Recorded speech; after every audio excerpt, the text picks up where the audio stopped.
اعوذ باللہ من الشیطان الرجیم بسم اللہ الرحمن الرحیم حرمت علیکم امہاتکم وبناتکم واخواتکم وعماتکم وخالاتکم وبنات الاخی وبنات الاخت وامہاتکم اللاتی ارضعنکم واخواتکم من الرضاعۃ وامہات نسائکم وربائبکم التی فی حجورکم من نسائکم اللاتی دخلتم بہن فَإِن لَّمْ تَكُونُوا دَخَلْتُم بِهِنَّ فَلَا جُنَاحَ عَلَيْكُمْ وَحَلَائِلُ أَبْنَائِكُمُ الَّذِينَ مِنْ أَصْلَابِكُمْ وَأَن تَجْمَعُوا بَيْنَ الْأُخْتَيْنِ إِلَّا مَا قَدْ سَلَفَ إِنَّ اللَّهَ كَانَ غَفُورًا رَحِيمًا۔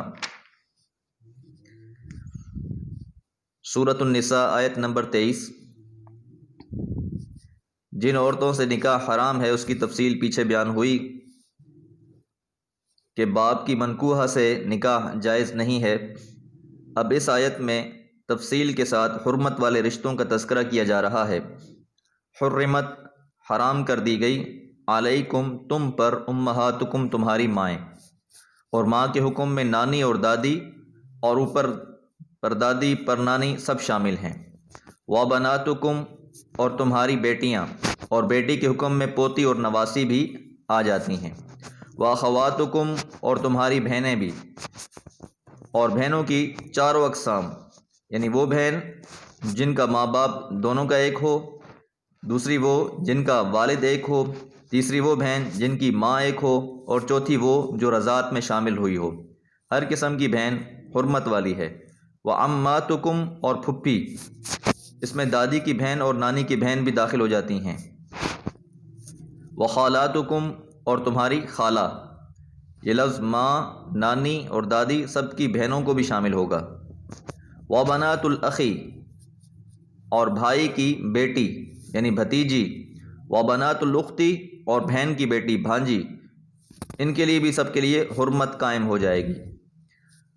وامہاتکم اور وہ تمہاری مائیں، اللاتی ارضعنکم جنہوں نے تمہیں دودھ پلایا ہے، جسے رضائی ماں کہا جاتا ہے، تو رضائی ماں بھی حرمت والی ہے۔ واخواتکم من الرضاعۃ اور وہ تمہاری بہنیں جو رضاعت والی ہیں، یعنی رضاعت میں جو شریک بہن رہی ہے اس کی بھی حرمت قائم ہو جائے گی۔ یعنی نسبی ماں کے ساتھ ساتھ رضائی ماں بھی، اور نسبی بہن کے ساتھ ساتھ رضائی بہن کا بھی تذکرہ ہو گیا یہاں پر۔ اور رسول اللہ صلی اللہ علیہ وسلم نے یہ بھی ارشاد فرمایا ہے کہ رضاعت سے وہ رشتے حرام ہو جاتے ہیں جو نسب سے حرام ہوتے ہیں۔ یعنی جو رشتے رضاعت سے نسب سے حرام ہیں، اسی طرح وہ نسب سے بھی، رضاعت سے بھی حرام ہوں گے۔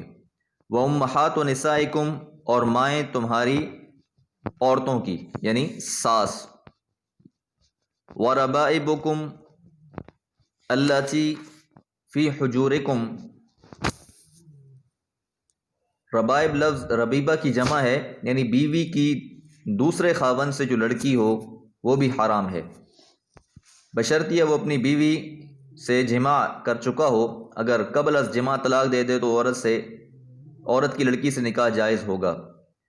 تو اس لیے وربائبکم اور تمہاری ربیبہ وہ لڑکیاں جو پرورش میں آ جاتی ہیں، اللاتی فی حجورکم جو تمہاری گود میں ہیں، من نسائکم تمہاری عورتوں میں سے، کیونکہ عام طور پر جس عورت کو طلاق دی گئی ہے یا جو بیوہ ہو گئی ہے تو اس کی کوئی اولاد ہوگی، کوئی بیٹی ہے۔ اب جو شخص اس سے نکاح کرے گا اس عورت کے ساتھ تو یہ بچی اپنے ماں کے ساتھ ہی رہے گی، تو اس کی بھی حرمت قائم ہو جائے گی اس شخص کے لیے۔ لیکن شرط یہ ہے اللاتی دخلتم بہنہ جن کے ساتھ تم نے صحبت اختیار کر لی ہو۔ فَإِن لَّمْ تَكُونُوا دَخَلْتُمْ اور اگر ان سے تم نے صحبت نہیں کی، بہنہ ان کے ساتھ، فَلَا جُنَاحَ عَلَيْكُمْ پھر تمہارے پر کوئی گناہ نہیں ہے، یعنی اگر صحبت اختیار نہیں کی گئی تو پھر ان سے نکاح کیا جا سکتا ہے۔ وَحَلَائِلُ أَبْنَائِكُمْ، حلائل حلیلہ کی جمع ہے، یعنی صلبی بیٹوں کی بیویاں۔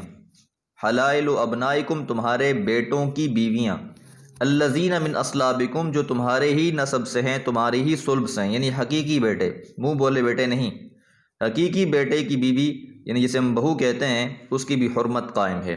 وَأَن تَجْمَعُوا بَيْنَ الْأُخْتَيْنِ اور ان حرام معاملات میں سے ان تجمعوا کہ تم جمع کرو، بین الاختین دو بہنوں کے درمیان، یعنی ایک وقت میں دو بہنوں کو اکٹھا نکاح میں لینا ایک مرد کا یہ جائز نہیں ہے۔ ہاں ایک فوت ہو گئی ہے یا ایک کو طلاق دے دی گئی ہے تو پھر اس کیفیت میں جائز ہوگا۔ اور یہ حدیث مبارکہ میں رسول اللہ صلی اللہ علیہ وسلم نے یہ بھی ارشاد فرمایا کہ پھپھی بھتیجی اور خالہ بھانجی کو بھی ایک نکاح میں جمع نہ کیا جائے۔ امام بخاری نے اس حدیث کو بیان فرمایا ہے۔ تو شریعت کے مؤاخذ ہیں جن سے شریعت لی جاتی ہے قرآن اور سنت، تو یہ سنت سے ثابت عمل ہے۔ الا ما قد سلف، سوائے اس کے جو گزر چکا، یعنی جو پہلے ہو چکے تھے ان پر اللہ تعالیٰ کی طرف سے کوئی پکڑ یا گناہ نہیں ہے۔ اس کا مطلب یہ نہیں ہے کہ ان کو برقرار رکھا جائے گا، ایسی بات نہیں ہے، بلکہ ان کو ختم کر دیا گیا اور آئندہ کے لیے ممانعت آ گئی کہ آئندہ سے یہ کام نہیں کرنا۔ ان اللہ، یقین اللہ تعالیٰ، کان غفور الرحیم، ہمیشہ سے ہی درگزر کرنے والے اور رحم کرنے والے ہیں۔ اللہ تعالیٰ کی یہ صفت ہے کہ اللہ تعالیٰ ہمیشہ اپنے بندوں سے درگزر کرتے رہتے ہیں اور رحم کرتے رہتے ہیں۔ اللہ سے دعا ہے کہ اللہ تعالیٰ معاملات کو سمجھنے کی توفیق عطا فرمائے۔ وما علیہ الا البلاغ۔